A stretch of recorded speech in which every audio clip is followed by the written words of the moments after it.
안녕하십니까. 반갑습니다. 에듀피디에서 면접을 강의하는 정호상입니다. 자, 오늘은 2024년 그리고 2025년까지 이어지는 우리 군무원 면접을 위한 아주 핵심 강의, 정말 합격을 위해 꼭 필요한 강의로 여러분들에게 시간도 줄여주지만 최종 합격을 위해서 확신을 드리는 면접 강의가 되도록 하겠습니다. 자, 우리 군무원 면접, 정말 군 공무원으로서 특수한 공무원입니다. 국어사전에도 보면 국군에 복무하는 특정직 공무원이라고 되어 있죠. 비전투 요원으로서 우수한 민간인들을 결국 군에서 아주 효율적으로 활용하기 위해서 선발하는 군무원들입니다. 자, 문제는 이제 현재 지금 군무원들의 위기 또는 지금 면직률이 높다고 해서 현직 제자분들, 지금 현재 군무원에 복무하고 있는 현직 제자분들도 정말 청원하고 있고 저에게도 많은 이야기를 하고 있는데요. 자, 그럼에도 불구하고 이 수험생의 입장에서는 일단 합격해야 하고 또 합격을 목표로 준비하셨던 분들이니만큼 46개의 세부적인 우리 군무원 직렬들이 9급, 7급 포함하여서 정말 목표를 향해서 필기시험 왔고요. 최종적인 지금 면접을 앞두고 있는 분들에게는 조금 더 우리가 희망적인, 그럼에도 불구하고 꼭 군무원이 되어야 하는 이유들, 또 왜 그러면은 이런 면직률이 높은지에 대한 문제점, 원인, 그리고 개선 방안까지 알아볼 수 있는 면접 준비가 되어야 한다라고 생각합니다. 그래서 가장 지금 이 강의는 현재 기준으로 시사적이고 꼭 필요한 강의이기 때문에 집중해서 들어주시고요. 저도 정말 제자분들의 이야기를 많이 수렴했고요. 정말 다양한 면접 후기들 따끈따끈하고 여러분들에게만 제공해 드릴 수 있는 그런 자료들을 오늘 여러분에게 제공해 드리려고 합니다. 자, 가장 이제 최근 이제 전년도인데요. 2023년 실제 군무원 면접에 많이 나왔던 이제 질문들, 공통적인 질문들이 있는데요. 물론 우리는 경험형이 있고 또 능력이 있고요. 또 중요한 전공 관련 면접도 있습니다. 하지만 가장 출발점인 면접 문제 있잖아요. 공무원과 군무원의 차이점은 무엇인가? 실제 이제 면접 문제 중에 보면은 이 둘 차이를 묻는 경우가 많아요. 여러분들도 A와 B의 차이가 뭐냐 이러면 이제 대답할 준비를 하시면 좋은데요. 자, 그러면 이제 가장 기본적인 군무원과 공무원의 차이점에 대해서 말해보아라라고 했을 때 가장 우리가 간단한 답은 뭐예요? 그냥 정말 군무원은 보고 공무원은 뭐다 이렇게 이제 우리가 답을 하는 게 맞지만 조금 더 세련되고 전문적인 답변은 무엇이 있을까요?에 대한 제가 형식을 먼저 한번 보여드리려고 합니다. 항상 기준을 먼저 설정하는 거죠. 전제라는 게 필요하잖아요. 그냥 차이가 있다라는 게 아니라 어떠한 점에서 차이가 있다. 또 그 어떠한 점도 다양한 측면들이 있기 때문에 미리 체계적으로 말하는 습관을 갖는 것이 중요하겠죠. 예를 들어서 저는 한 5가지로 나눠 보기는 했는데요. 군무원과 공무원의 차이점에 대한 답변의 예시. 군무원과 공무원은 비슷한 점도 있지만 여러 가지 차이점이 있습니다. 라고 하면서 제가 5가지 기준이라고 했잖아요. 군무원과 공무원은 첫째 직무의 성격에서, 두 번째 조직 구조에서, 세 번째 복무의 특성에서, 네 번째 채용 방식에서, 다섯 번째, 직업의 목표 등에서 차이가 있습니다. 물론 이제 실제에서 우리가 이제 군무원 면접 같은 경우는 평균적으로 20분 전후라고 이야기하는데요. 물론 제자분들의 이야기를 부르면은 생각보다는 좀 짧았다라고 말하기도 해요. 15분 이내, 12분 정도 면접 시간으로 끝냈다라고 이야기해 주신 분도 있던데요. 그 짧은 시간 안에 이 많은 걸 자세히 다 말할 수는 없을지 몰라요. 그러나 여러분에게 보여드리는 것은 이 5가지를 다 말하라는 게 아니라 먼저 어떤 목표라든지 아니면은 그 구분해야 될 점을 먼저 말하면 훨씬 체계적으로 보일 수 있다라는 걸 이야기합니다. 자, 그래서 제가 만약 딱 한 가지만을 고른다면 직업의 목표의 차이가 있다 이렇게 이야기를 강조한다면, 자, 군무원의 목표는 무엇이냐? 국가의 방위와 군의 효율적인 운영을 지원하는 것이다. 사실은 이제 우리가 선발하는 기관도 다르잖아요. 군무원은 국방부에서, 자, 그리고 공무원은 인사혁신처에서 결국 이제 모집하고 채용을 하는 거기 때문에 아무래도 군과 관련된 내용, 군의 전문적인 용어나 조직에 대한 이해가 반드시 있어야 되겠죠. 그래서 뒤에서도 국방부, 우리가 가장 많이 들어가야 할 홈페이지는 국방부 홈페이지죠. 그래야만 국방 개혁이라든지 목표라든지 비전이라든지 이런 것들을 우리가 잘 알고 있어야 하니까요. 그래서 국가의 방위와 군의 효율적인 운영을 지원하는 것이다. 그래서 역시 군인과 공무원의 장점이 섞여 있는 게 군무원이라고 우리는 보아야 되고요. 제발 단점, 아쉬운 점, 불만 이런 걸 가지고 우리가 지금 생각하면 안 돼요. 물론 개선해야 할 부분은 있지만 그래도 효율적이면 조직에 대한 이해, 신뢰 이런 것들이 상명하복을 어느 정도 우리는 수용하고 수렴하는 태도 이런 게 있어야 하겠죠. 자, 이들은 군사작전의 성공을 돕기 위해 노력합니다. 바로 군무원의 목표에 관한 이야기로 짧게 대답하는 거 맞고요. 자, 반면 이제 차이점이니까 공무원의 목표는 시민의 복지와 공공 서비스의 향상입니다. 당연히 이제 공무원은 두 가지 측면에서 당연히 개인의 자아 실현이라는 것과 그리고 역시 공익에 봉사한다라는 기본적인 지원 동기는 역시 언제나 정해져 있다라고 봐야 되는데요. 바로 그 공익에 봉사한다라고 하는 그 대상이 다르다는 거죠. 군무원은 군을 위해서. 하지만 또 공무원은 시민의 복지와 공공 서비스의 향상이라는 것이 더 우선이겠죠. 자, 이들은 사회의 다양한 요구를 충족시키기 위해 정책을 추진하고 서비스를 제공한다. 결국 라는 점에서 어떤 측면 목표, 어떤 직업의 목표라는 점에서 차이가 있다라고 좀 더 강조해 보았습니다. 자, 이 답이 완벽한 예시 답안이라는 게 아니고요. 다만 차이점을 말할 때는 체계적으로 말하라, 두 가지식으로 말하라, 명료하게 말하라. 반면 차이가 있다. 이렇게 우리가 두 개를 나누면 좋겠죠. 자, 그러면 여기는 다 쓰지 못했지만 뒤에 우리는 하나하나 조금 더 살펴볼까요? 직무의 성격 생각해 보세요. 공무원과 군무원의 차이, 그리고 조직 구조, 복무의 특성, 채용 방식. 자, 그걸 하나씩 한번 따져볼게요. 첫 번째, 직무의 성격의 차이점이다.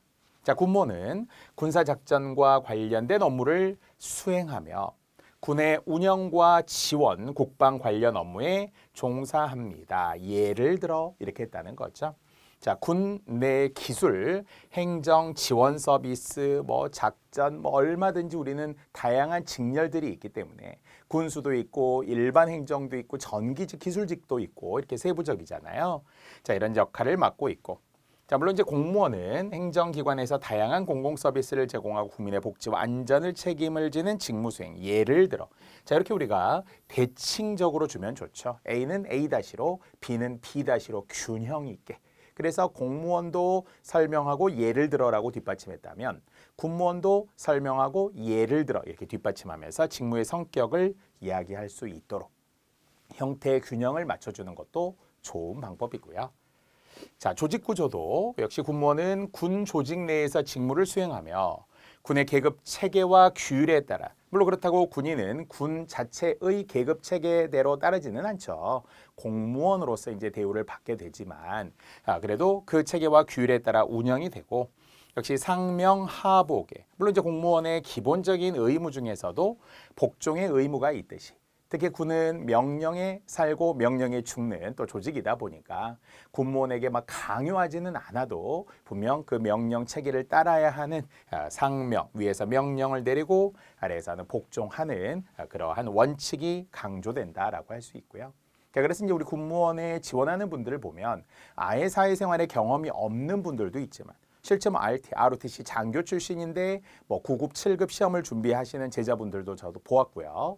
또 정말 군에서 전역한 지 얼마 안 됐지만 괜찮은 것 같아. 그래서 역시 군무원 또는 부사관 이렇게 이제 시험을 준비하시는 분들도 있고요.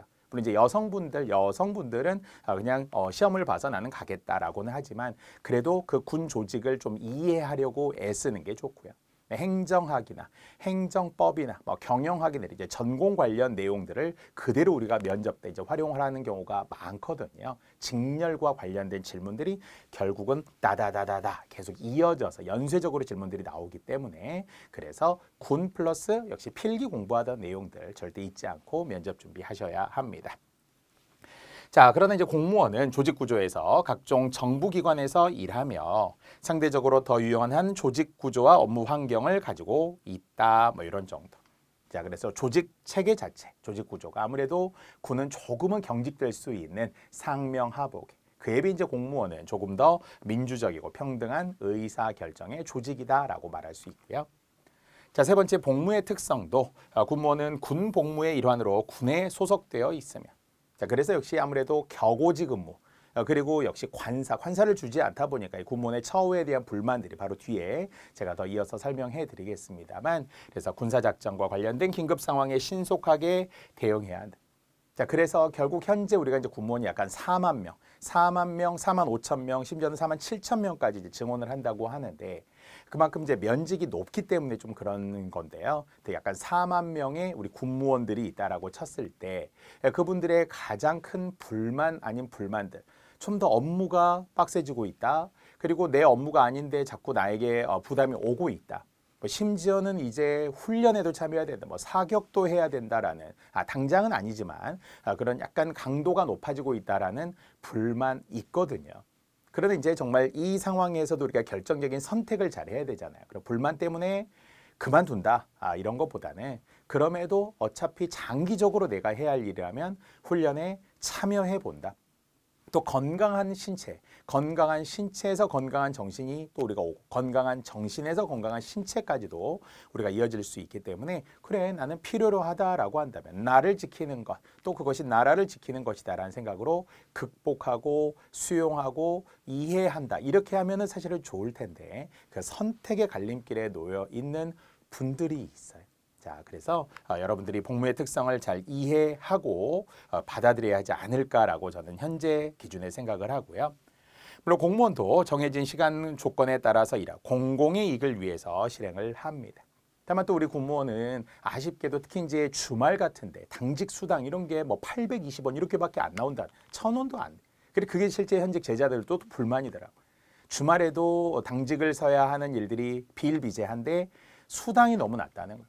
물론 이제 군에서의 면세, 군의 장점들 이런 것들이 그대로 군무원도 적용받기는 하지만 또 반대로 정말 관사 같은 게 지급이 안 되기 때문에 나가야 하는 고정 비용 같은 경우가 훨씬 많다는 거예요.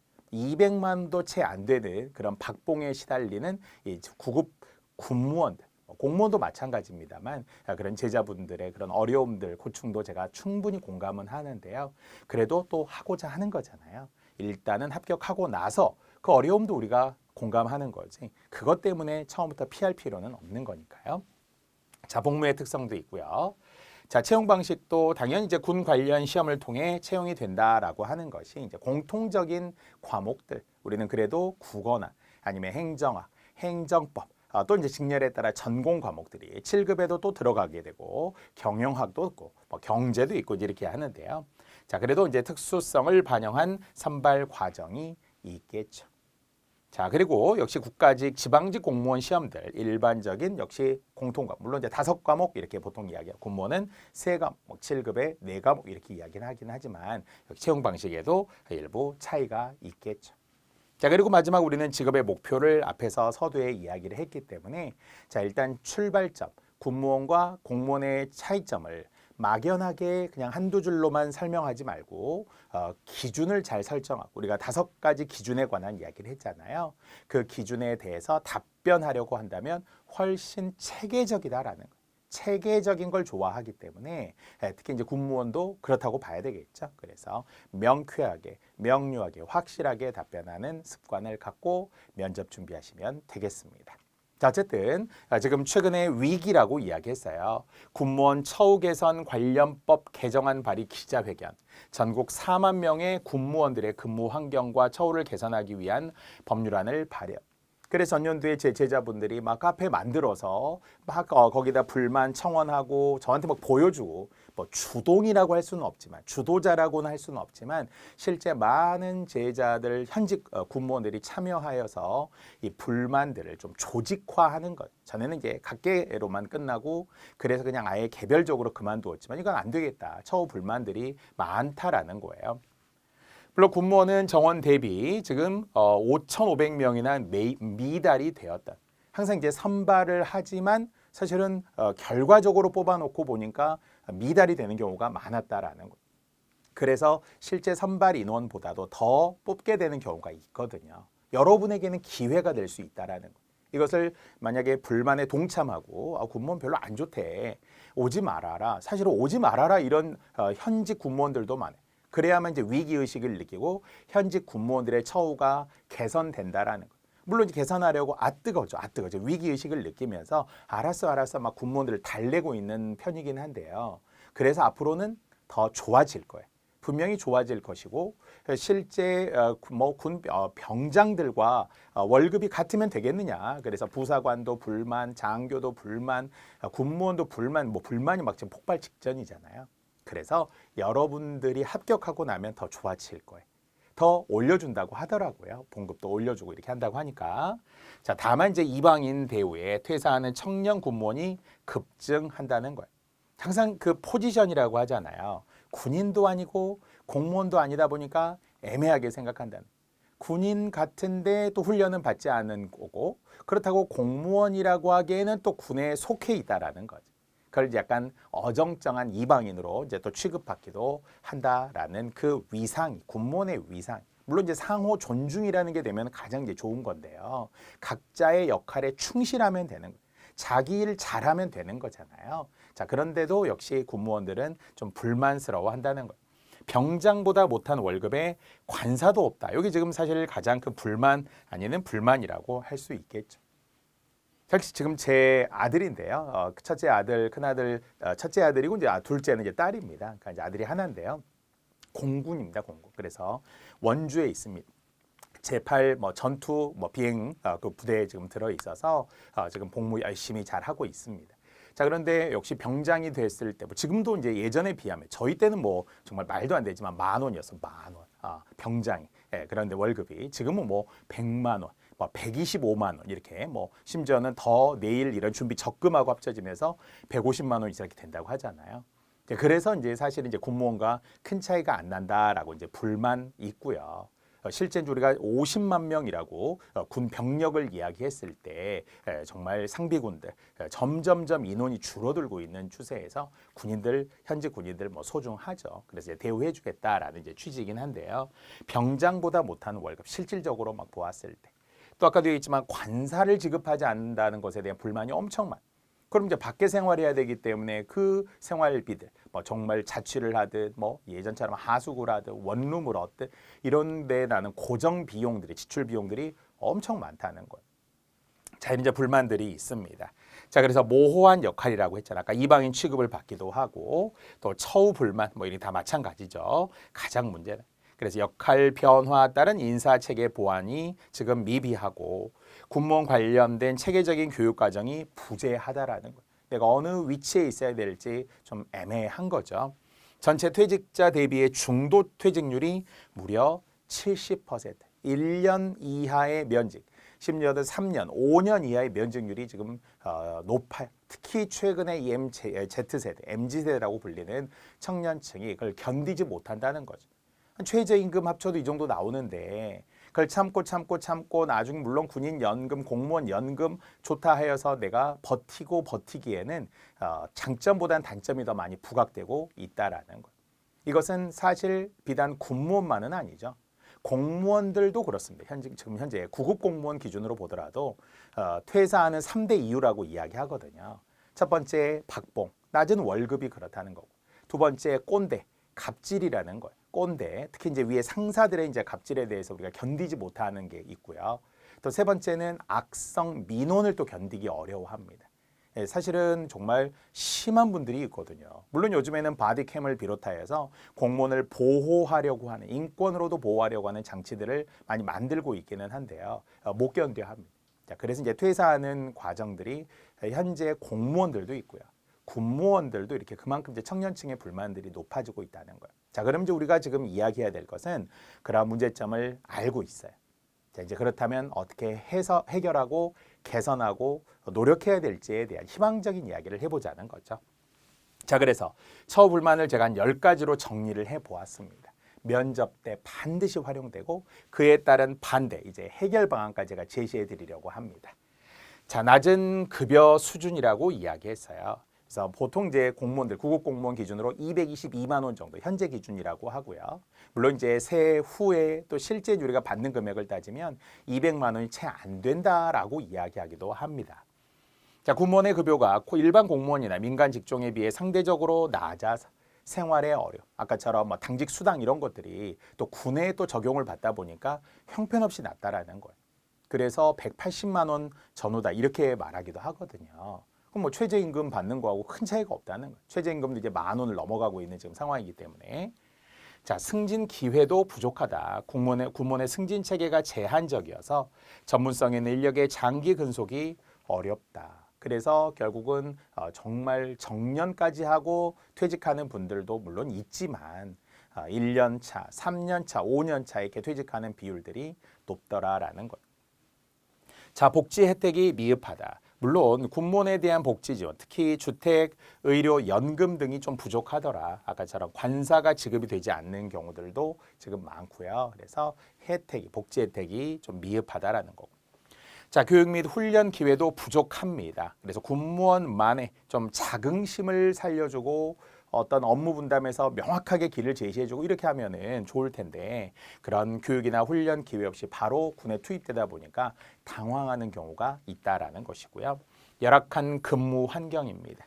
정말 과거에는 격오지 근무하는 어려움들이 많이 있었거든요. 와이파이도 잘 터지지도 않고 지금은 이제 그렇지는 않습니다만 그럼에도 불구하고 이렇게 돌아다녀야 하고 그 열악한 근무 환경 자체, 노후화된 청사, 부족한 편의시설 등 전반적인 근무 환경이 좋지 않다라는 점이죠.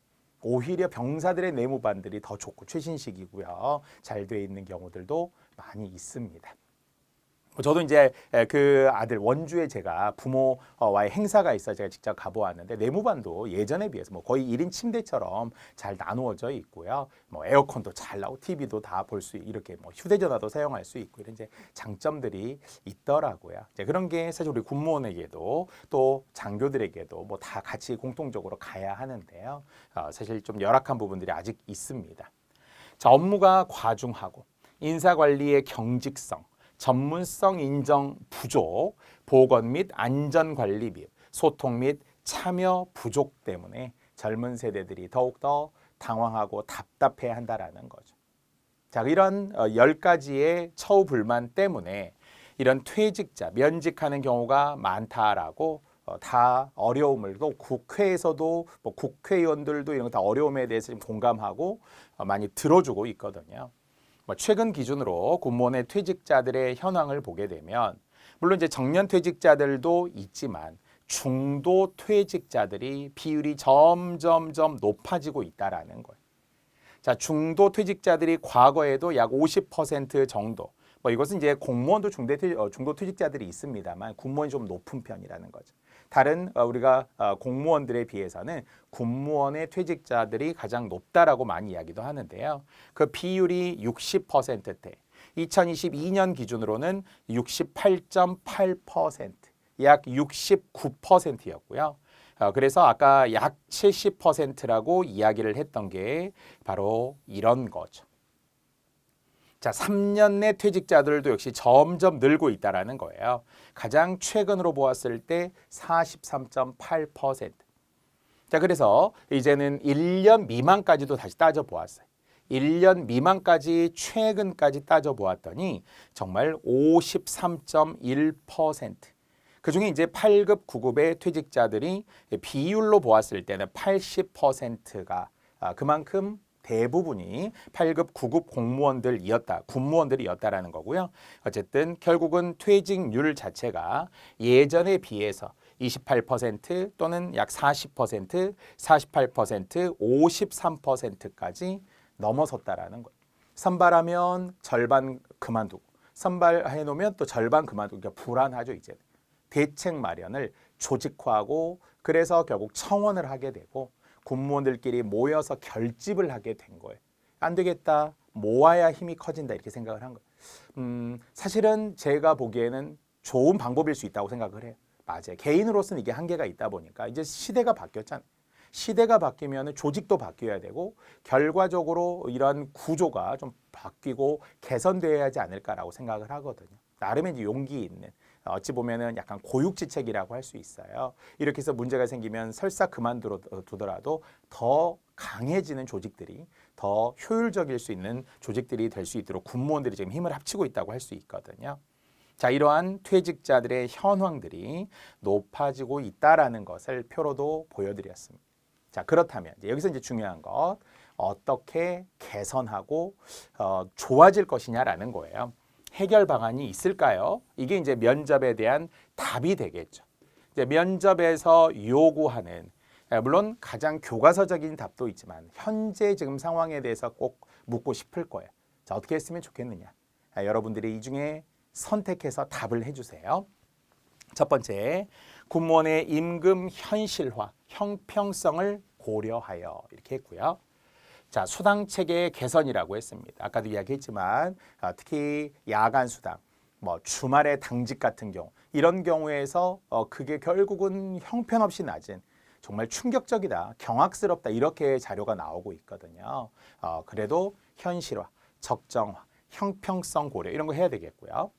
근무 환경 개선입니다. 쾌적한 사무 환경, 편의시설 확충, 휴게 공간 마련 등 근무 환경을 개선하고 자, 복지 혜택도 확대해야 되겠죠. 건강검진, 의료비 지원, 자녀교육비 지원 등 복지 프로그램 강화 있긴 있는데 조금 더 강화해달라는 거고요. 자, 교육훈련 기회를 확대하라. 그래서 막 총 들고 그래서 결국은 다시 막 새벽부터 또 나와서 같이 군인처럼 막 훈련받고 하는 것은 좀 어려움은 있지만 그러나 군무원들도 교육훈련 기회를 확대해달라. 정말 뭐 사격 훈련한다고 하는데 대충 나무로 된 총 주면서 해보라고 흉내만 내고 이러면 그것도 안 되잖아요. 그러니까 제대로 된 체계적인 훈련을 해서 어찌 보면은 예비적이기는 하지만 그래도 상비군은 아니지만 그래도 어느 정도 훈련을 받아야 할 필요는 있다라고 생각을 해요. 그래도 군에 있으니까. 그래서 그 훈련을 우리가 너무 강화되지 않는 한에서는 좀 수렴하고 훈련을 받는 걸 여러분이 내 건강한 신체를 위해서 필요하다라고 할 수도 있다라는 거죠. 승진 기회를 확대하고 확실한 업무. 이것 때문에 또 힘들어한다는 거죠. 직렬에 따라 역할 분담이 분명 구분되어야 하는데 일도 하라고 했다가 전혀 관계없는 일도 하라고 했다 이렇게 막 명령만 하기 때문에 그래서 그 위치가 모호하고 불만이 커지게 된 거죠. 소통 및 참여 활성화 이것도 굉장히 중요하죠. 군무원 의견을 수렴할 수 있는 채널을 마련하고 의사결정 과정에 참여 기회를 확대하는 이거 되게 중요해요. 정말 우리는 소통, 대화, 공감, 경청 이런 거 다 좋아하잖아요. 새로운 인재상으로 결국 공무원도 발표돼 인사혁신처에서 새롭게 4대 인재상을 발표했던 것처럼 그중에 대표적인 것이 결국 공감과 소통, 소통과 공감이라고 했단 말이죠. 그럼 군에도 필요하다는 거죠.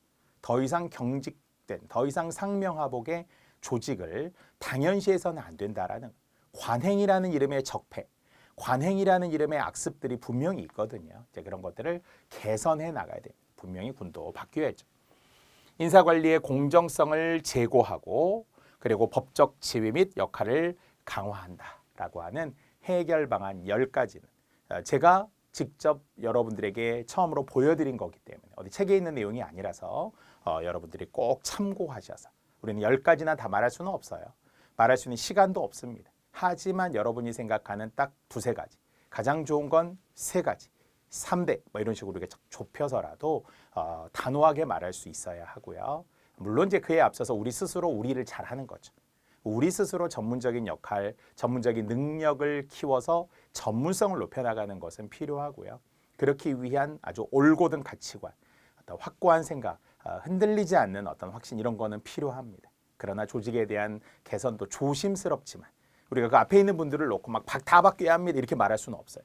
그분들 또한 군무원이고 실제 군인이고 현직에 있는 분들이기 때문에 일단 현재까지 왔던 것은 존중하지만 점진적인 개선을 말해요. 막 급진적이면 모든 걸 부정해서는 절대 안 돼요. 개선 방안에 우리가 너무 막 핏대를 세우다가 더 그분들의 눈살을 찌푸리게 할 수도 있어요. 그러니까 그러니까 그렇게 말하는 건 아니고요. 존중은 한다.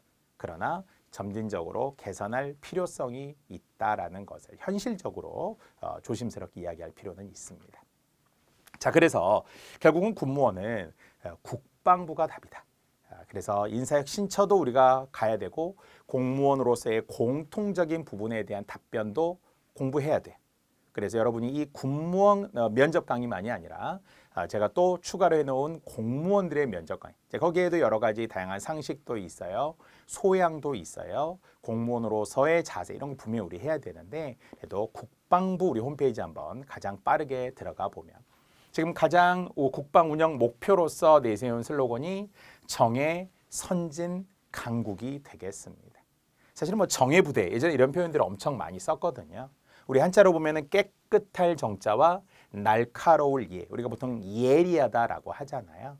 그래서 정예라고 하는 것을 이제 결국 이제 사람에게 이제 썼을 때 뭐 부대에도 쓰기도 하겠습니다만 그만큼 깨끗하다라는 말 자체가 날카롭다라는 것 자체가 앞장서는 거잖아요. 그래서 능력이 있는 거예요. 우수한 능력이 있고 선도적으로 이렇게 앞장서서 활동을 하고 행동하는 그런 조직 또는 그런 사람을 정예 이렇게 이야기합니다. 자, 그래서 이제 정예, 선진, 강군이 되는 거죠. 그래서 강한 군대를 이제 표방하는 것이 지금 현재 국방 운영 목표가 되겠습니다. 2024년 기준이에요. 전년도에 또 달라졌어요. 뭐 이후에는 또 다를 수 있어요. 그래서 여러분이 꾸준히 보시되 기본 목표는 크게 이제 뭐 매달 바뀌고 이런 건 아니니까요. 현재 기준으로 가장 빠른 시사적인 국정과 관련 국방 운영 목표가 되겠습니다. 자, 또 국정 비전과 목표가 있는데요. 다시 대한민국 새로운 국민의 나라라고 하는 것을 이제 비전, 목표, 비전으로 삼아서 6대 목표가 있습니다. 국정 목표인데요. 자, 상식이 회복된 반듯한 나라, 민간이 끌고 정부가 미는 역동적 경제, 따뜻한 동행, 모두가 행복한 나라, 자율과 창의로 만드는 담대한 미래, 자유, 평화, 번영에 기여하는 글로벌 중추국가, 마지막 6번째, 대한민국 어디서나 살기 좋은 지방시대. 이것은 이제 뭐 국방부만이 아니라 기본적인 지금 우리 국가 대한민국의 국정 목표, 6대 국정 목표라고 했고요. 이것을 이제 구체적으로 풀어서 또 국방부에서 제시해 놓았기 때문에 여러분 이것까지도 한 번 더 자세히 보셔도 되겠습니다. 자, 그럼 우리는 첫 번째 상식이 회복된 반듯한 나라라고 했으니까요. 상식과 공정의 원칙을 바로 세우겠습니다라고 나와 있고요. 자, 두 번째, 국민의 눈높이에서 부동산 정책을 바로잡겠습니다. 뭐 이전에 있었던 문재인 정부와의 차별화를 두기 위함이겠죠. 세 번째, 소통하는 대통령, 일 잘하는 정부가 되겠습니다. 물론 우리는 뭐 지금 이 정부에 대한 불만 아니면은 어떤 정치적인 측면에서 연애하냐 이런 걸 우리가 지금 이야기할 수는 없어요. 하지만 지금 이제 내세운 대로 국정 목표, 6대 목표를 내세운 대로 우리는 그대로 따라서 이해하면 되겠습니다. 자, 그리고 두 번째, 민간이 끌고 정부가 미는 역동적 경제. 그래서 이제 경제 이야기가 뭐 자세히 쭉 나올 것이고요. 세 번째, 따뜻한 동행, 모두가 행복한 사회도 역시 보입니다. 이야기가 길기 때문에 이 정도로. 자, 네 번째, 자율과 창의로 만드는 담대한 미래. 다섯 번째, 또 지금 정부가 좋아하는 단어들이죠. 자유, 평화, 번영. 민주라는 단어는 좀 이제 줄였고요. 표면적으로 내세우지 않았고요. 자유, 평화, 법과 원칙 이런 말 많이 쓰잖아요. 기하는 글로벌 중추 국가. 그리고 마지막 여섯 번째, 역시 대한민국 어디서나 살기 좋은 지방시대, 지방 분권화. 너무 메가 서울만 되지 않도록 지방자치, 지방이 살아야 국가가 산다 이런 또 생각들이 있죠. 얼마나 좋은 말들이에요. 이 좋은 말들을 다 실천하고 실제로 그 국정 목표대로 이루어진다면 우리는 정말 살기 좋은 대한민국. 그러나 그렇게 되지 못하고 있는 부분도 있기 때문에 또 약간 아쉬움도 있다라고 다 공감하는 부분이 있죠. 자, 이것은 이제 전체적인 대한민국의 국정 비전과 목표이고요. 자, 이제 더 중요한 이제 국방부의 국정 과제를 한번 살펴보도록 하겠습니다. 자, 이게 이제 군무원 시험에 더 나올 수 있다라고 봐야 되겠죠. 자, 이것도 보니까 국정 과제를 6가지 국정 과제로 주었고요. 제2 창군 수준의 국방혁신 4.0입니다. 참고로 이전에는 이제 문재인 정부였잖아요. 이전에는 국방개혁 2.0이라고 했었죠. 역시 뭐 새로운 버전이라는 것을 이제 강조하기 위한 부분들인데요. 지금 이제 윤석열 정부는 국방혁신 4.0이죠. 그래서 역시 디지털 기술을 활용한다라든지, 그래서 결국은 뭐 드론 같은 것들, AI 같은 경우들, 데이터베이스들을 잘 구축해 나가는 이런 기술과 관련하면서 국방혁신 4.0, 민간과도 역시 기술을 활용하여서 군에 좀 투입되고 활용할 수 있도록 이런 강조합니다. 국방혁신 추진으로 AI 과학기술 강군을 육성한다. 그래서 국방혁신 4.0, 이것도 분명 우리가 내용을 잘 알고 있어야 합니다. 자, 두 번째, 북 핵미사일 위협 대응 능력의 획기적 보강이라고 했어요. 그래서 한미 간의 뭐 당연히 군사 강화, 또 공조 이런 것들이 결국 필요하고, 심지어는 일본과도 뭐 협조하고 하겠다라는 것에 대해서 우리가 뭐 어떻게 일본과 그렇게 하느냐 이제 뭐 반대 이야기들도 있고요. 다만 이제 북한을 우리가 사실은 이제 주적의 개념으로서 국방백서에 새롭게 등장하고 2022 이후 윤석열 정부에서도 북한을 주적이라고 이제 명시하게 되면서 더욱더 우리는 이제 남북 관계가 대치 관계, 막 오물 막 쓰레기 풍선 같은 거 지금 뭐 서울의 용산의 광화문에 어느 경기 지역까지도 좀 계속 투척되고 있는 상황들이잖아요. 그런 가운데에서 우리도 강하게 강대강으로 지금 맞서는 상황인데요. 그래서 획기적 보강. 자, 세 번째, 한미 군사 동맹 강화 및 국방 과학 기술 협력 확대.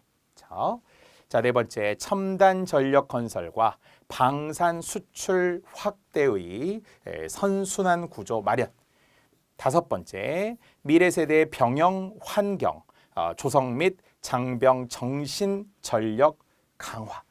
정말 요즘 이제 젊은이들이 사실 우리가 이제 군무원에 임용이 된 청년층도 있지만 이제 군인으로서 현역 군인으로서의 젊은 층들이 좀 연약하다. 예전에 비해서는 정말 빠졌다 이런 얘기 참 많이 하잖아요. 정말 상상할 수 없을 정도로 복무 기간도 물론 18개월, 뭐 공군은 21개월 이렇게 좀 되잖아요. 그런데 짧기도 하지만 그럼에도 불구하고 정신력 강화, 군대는 군대니까 그렇죠. 사주 훈련 받을 때 가장 빡세다라고 하고 자대 배치 받으면서는 조금 편해진다라고는 하지만 그래도 또 군대는 군대잖아요. 그래서 분명 장병들의 정신 전력 강화가 있어야 되고요. 그리고 군 복무가 자랑스러운 나라 실현이 되겠습니다. 우리도 마찬가지잖아요. 군무원으로서의 자긍심, 국가를 위한다는 것. 정말 군에서 복무한다라는 것은 쉬운 일은 아니지만 여러분의 헌신과 기꺼이 하는 그런 노력이 타당하고 바람직한 노력들이 나라에도 큰 도움이 되기를 바라면서 여러분들이 애국자이십니다. 그 마음들을 갖고 더 준비하시면 되겠죠. 자, 정의 선진, 강국 이어지죠. 자, 그래서 제가 숫자로 계속 이야기를 하지만 마찬가지입니다. 국방부도 5대 국방 운영 중점을 이제 발표를 하게 되는데요. 이런 내용들을 정확하게 알고 있어야 한다라는 거예요. 자, 그래서 장병들의 국가관, 대적관, 군인 정신을 확립하고, 아까도 이야기했던 것처럼 결국 우리는 북한을 주적이라고 이제 명시를 하게 되면서 물론 이제 우리는 한 민족이 맞지만 그러나 더 이상 온정주의, 퍼주기, 햇볕 정책 이런 것들보다는 조금 더 아까처럼 정말 정예로 강군으로서 우리가 더 힘있게 공격해 오면 우리는 똑같이 맞받아칠 수 있어야 된다는, 심지어는 선제 공격을 지금 이야기하기도 하잖아요. 쉽지는 않습니다. 그러면 이제 정말 판이 커질 수 있기 때문에 잘못하면 공멸할 수 있는 가장 이제 위태로운 상황은 그런 거죠. 물론 정말 전 세계 유일의 분단 국가라고도 이야기를 하고 군사력은 북한이 우리보다 조금 더 앞선다고 이야기를 하고요. 아까도 이야기했지만 우리가 실제로 정치인들이 그렇게 만들어 놓은 것도 있긴 하지만 군 복무기간이 짧아지게 되면서 3개월 만에 이병이 1병이 되고 3개월 만에 다시 상병이 되고 6개월 만에 병장, 이런 정말 짧아진 지금 복무기간에 비춰본다면 사실은 우리의 분명히 장병들의 군사력은 조금 약해졌다 이렇게도 볼 수 있잖아요. 그래서 군인 정신까지도 충분히 무장이 되어야 합니다.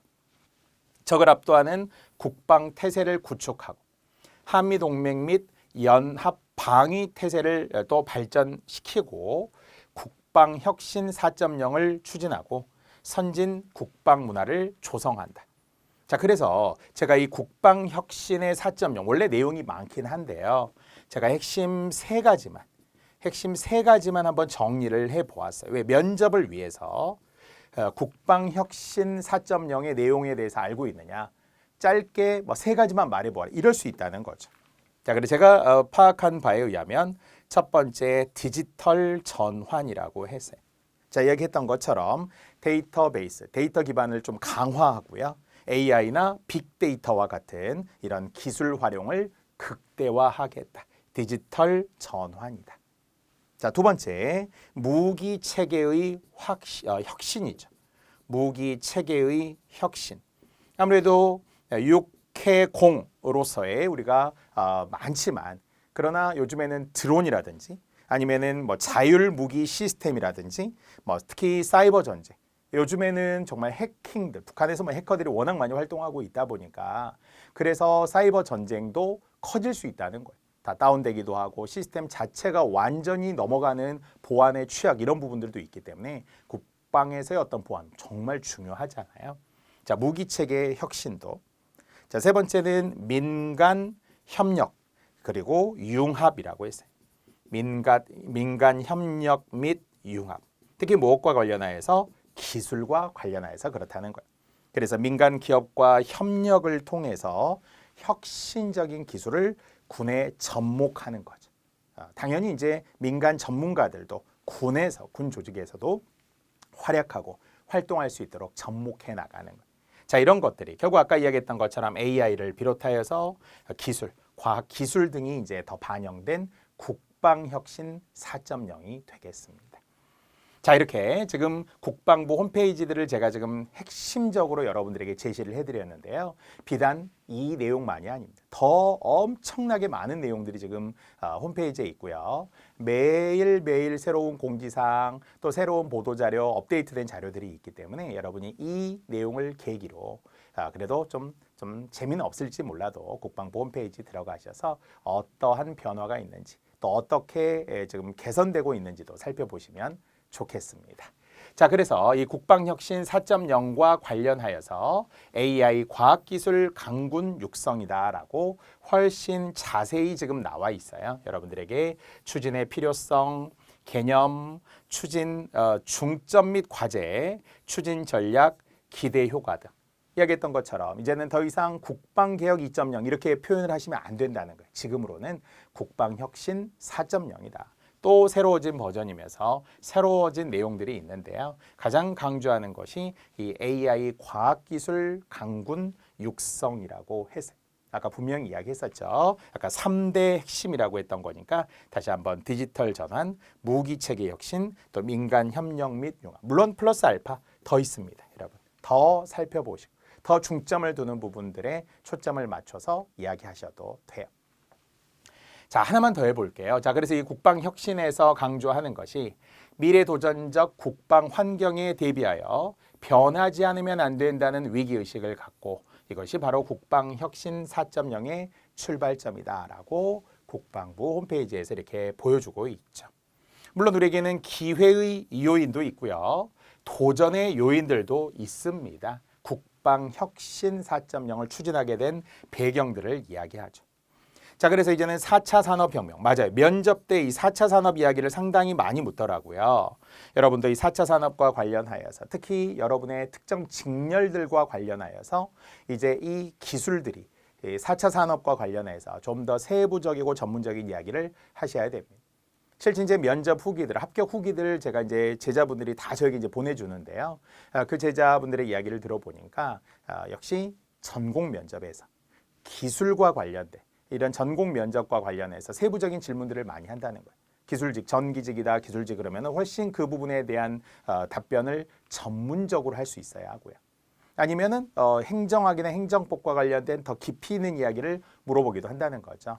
법칙에 대한 어떤 사람에 대한 용어에 대한 이런 개념들을 잘 잡으셔야 하는데요. 4차 산업 이야기 면접에 자주 나옵니다.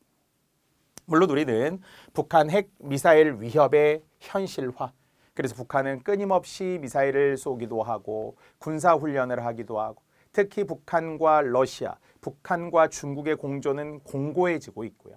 또 잘못하면 우리가 좀 고립될 수 있다는 거예요. 북한이 미국과 직접 대화를 하려고 막 자꾸 노력을 하고 그렇기 때문에 계속 갈등만 우리는 커지고 있거든요. 그래서 이제 이런 부분에서 우리의 위협의 어떤 도전 요인들이 있더라라는 거죠.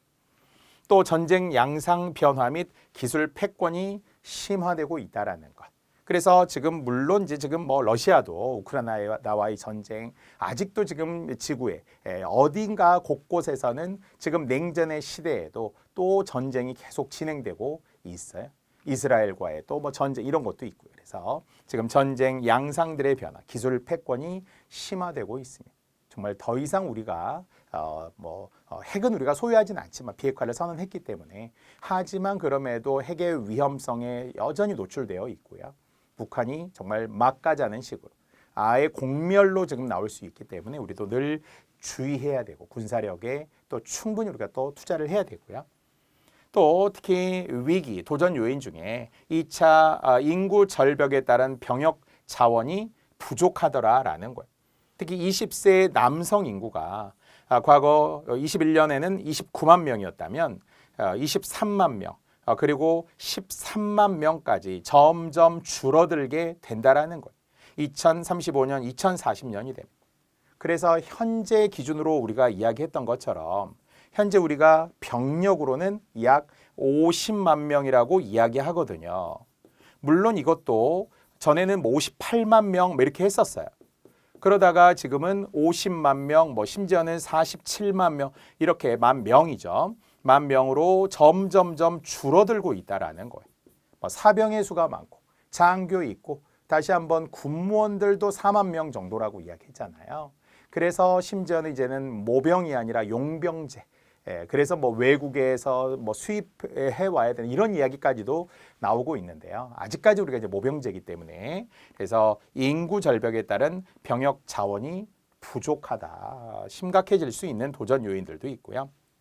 또 동북아 지역에서 불안정성이 증대되고 있다라는 거예요. 한국과 중국과 일본 사이에서 보이지 않는 갈등과 알력들, 특히 이제 중국과 미국과의 갈등이 계속 무역, 경제, 뭐 군사 뭐 이런 데서 좀 갈등들이 있고요. 일본과 중국도 지금 관계가 좋지 않고요. 우리나라와 일본은 언제나 그렇듯 가깝고도 먼 나라입니다. 경제적으로는 우리가 일본과의 관계, 중국도 마찬가지죠. 배제해서는 절대 안 되죠. 정말 최대 우리는 수입국가, 수출국가일 수도 있으니까요. 하지만 군사 아니면은 지리적으로 보았을 때 이런 동북아시아, 동북아 지역에서의 불안정성이 증대되고 있는 여러 도전 요인들이 있다는 거예요. 그렇기 때문에 바로 이런 시점에서 국방 혁신 4.0을 우리는 또다시 국방의 중요한 개혁의 정책으로 나타내고 추진하게 된다라는 것이죠. 자, 이런 것들을 포함해서 우리는 시사적으로 알고 있으셔야 합니다. 자, 이제 우리 1강은 여기까지 할 거고요. 이 내용을 바탕으로 2강 때 조금 더 군무원에 관한 그리고 실제 면접에 나왔던 문제들까지도 한번 더 살펴보도록 하겠습니다. 자, 우리 군무원 면접 1강은 여기까지입니다.